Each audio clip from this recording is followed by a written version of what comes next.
Selamın aleyküm Allah dostları. Menkıbeler Kitabı kanalına hoş geldiniz bugün.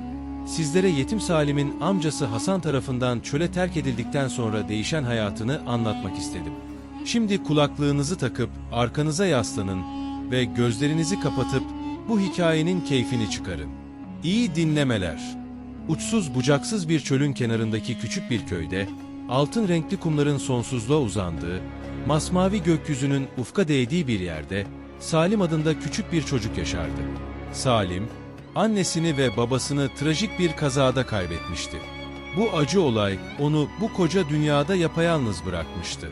Ona amcası Hasan bakıyordu. Ama Hasan, kalbi taş gibi sert, merhamet nedir bilmeyen bir adamdı. Salim'in hayatı, adeta hiç bitmeyen bir kabusa dönmüştü. Eski, yıkık dökük bir kulübede yaşıyor. Amcasının artıklarını yiyordu. Giydiği yırtık giysiler ne dondurucu kış soğuğuna ne de kavurucu yaz sıcağına karşı onu koruyabiliyordu. Amcası Hasan, onun yaşını hiç önemsemeden, sabahın erken saatlerinden güneş batana kadar onu çalıştırırdı. Koyunlara bakar, odun toplar ama hiç dinlenemezdi. Üstelik sürekli azarlanırdı. "Sen benim için bir yüksün. İnsanlardan çekinmesem seni çoktan çöle bırakırdım," derdi amcası. Salim'in bir an bile rahat ettiği zaman olmazdı. Gece olduğunda ise soğuk kulübenin zemininde, karanlığın içinde uyumaya çalışırken, amcası sıcak yatağında derin bir uykuya dalmış olurdu. Salim'in içi hep bir umutla doluydu. Sevgi dolu bir anne, koruyucu bir baba hayali kurardı. Ama ne zaman amcasının o soğuk gözlerine baksa, tüm hayalleri eriyip giderdi. Köydeki herkes onun yaşadıklarını biliyordu. Ama hiç kimse yardım etmeye cesaret edemiyordu. Çünkü herkes amcasından korkuyordu. Hasan, köyde herkes tarafından sert mizacı ve taş gibi kalbiyle tanınırdı. Öyle ki, köydeki çocuklar bile Salim'den uzak durur. Sırf amcasının öfkesinden korktukları için onunla oynamazlardı. Böylece küçük çocuk, tam bir yalnızlık içinde büyüyordu. Sevgiye ve sıcaklığa hasret, İçinden hiç kimsenin göremediği ama onu derinden acıtan yaralarla yaşıyordu. Bir gün Salim koyunlara bakarken köyden gelen yüksek sesler duydu. Köyde bahar bayramı kutlanıyordu. Herkes köy meydanında toplanmış, şarkılar söylüyor, dans ediyordu. Salim uzaktan baktı. Çocuklar neşeyle oyun oynuyor. Kadınlar tatlılar dağıtıyor. Erkekler gülerek sohbet ediyordu. Salim'in kalbi sıkıştı. O neşeye sadece uzaktan bakabiliyordu. Her şeyden uzaktı, her şeyden mahrumdu. İçinden, "Keşke ben de onların arasında olabilsem," diye geçirdi. Ama biliyordu ki amcası buna asla izin vermezdi. Gözlerini kapatıp uzaklaşmak istedi o görüntüden. Ama yüreği içten içe bağırıyordu. "Ben de bir kez, sadece bir kez mutlu olmak istiyorum." O gece, Salim uykuya hazırlanırken, amcasının bir komşuyla fısıldaşarak konuştuğunu duydu. Hasan, yorgun bir sesle şöyle diyordu: "Bu çocuktan bıktım artık. Bu çocuk bana hiçbir fayda sağlamıyor. Ondan yakında kurtulacağım," dedi Hasan sessizce. Salim'in içine bir korku düştü. Amcasının tam olarak ne demek istediğini bilmiyordu. Ama içini kaplayan kötü his, yaklaşan bir tehlikenin habercisiydi. Ertesi sabah, güneş doğmadan önce Hasan onu uyandırdı. Elinde küçük bir çanta vardı ve soğuk bir ses tonuyla, "Develeri satmak için çöle gidiyoruz. Biraz su ve yiyecek hazırla," dedi. Salim kaygılıydı ama karşı koyamadı. Büyük bir devenin sırtında birlikte çöle doğru yola çıktılar. Kavurucu güneş altında saatlerce ilerlediler.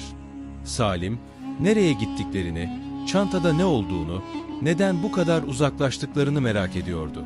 Sonunda köyden çok uzak, ıssız ve sessiz bir noktaya vardılar.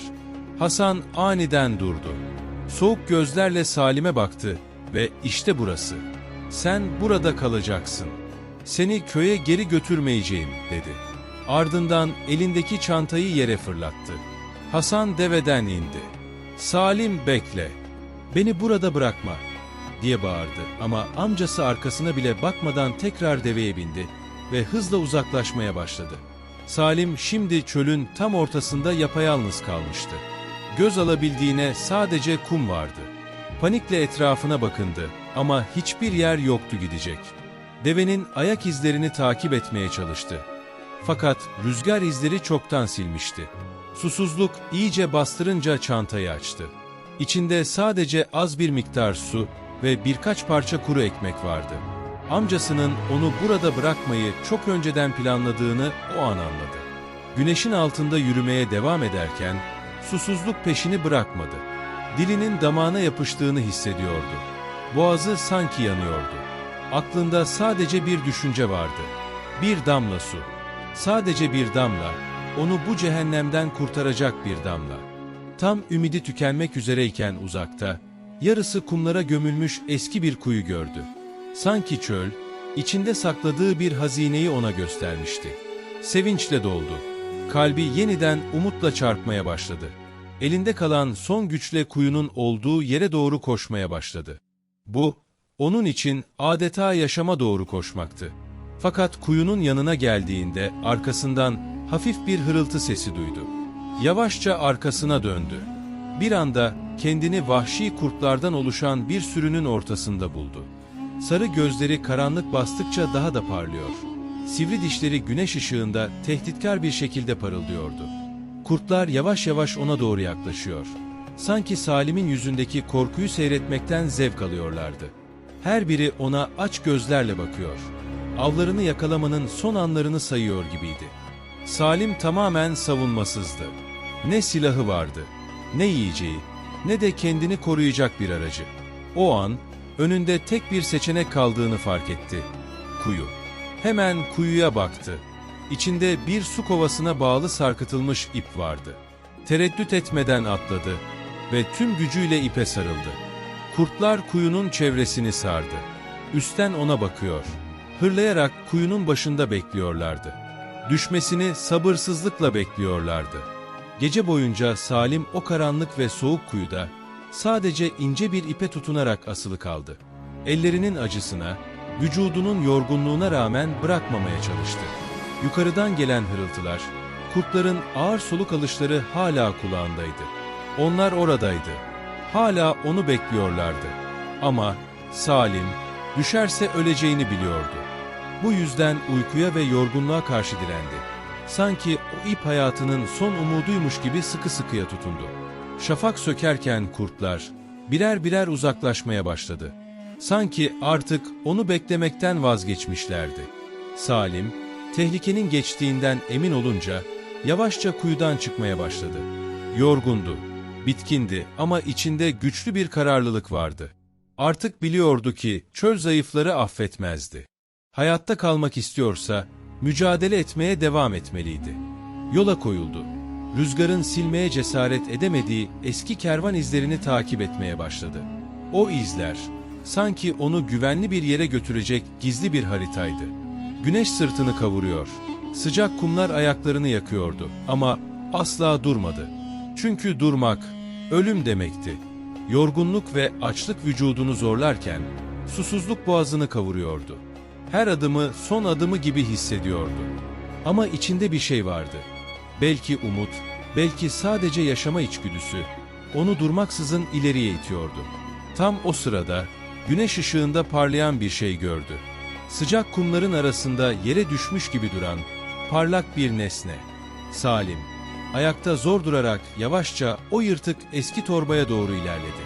Torba, kumlarla kaplanmıştı ve orada uzun zamandır öylece duruyormuş gibiydi. Salim'in kalbi sevinçle doldu. Belki de içinde onu kurtaracak su ya da yiyecek vardı.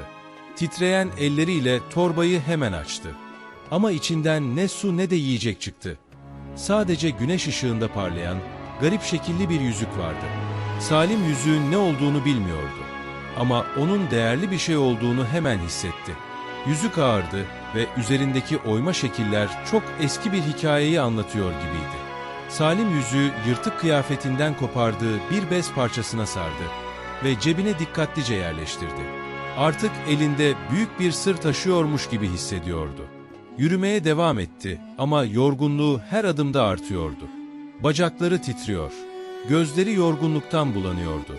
Saatler süren yürüyüşün ardından artık dayanacak gücü kalmamıştı. Kumların üzerine yığıldı ve neredeyse bilincini kaybetmek üzereydi.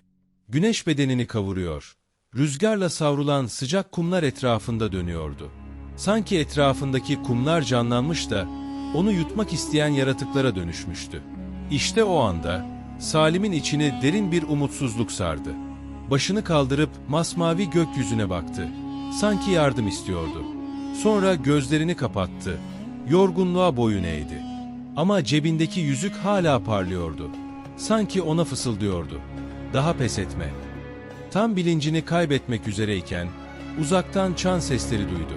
Bu, deve çanlarının sesiydi.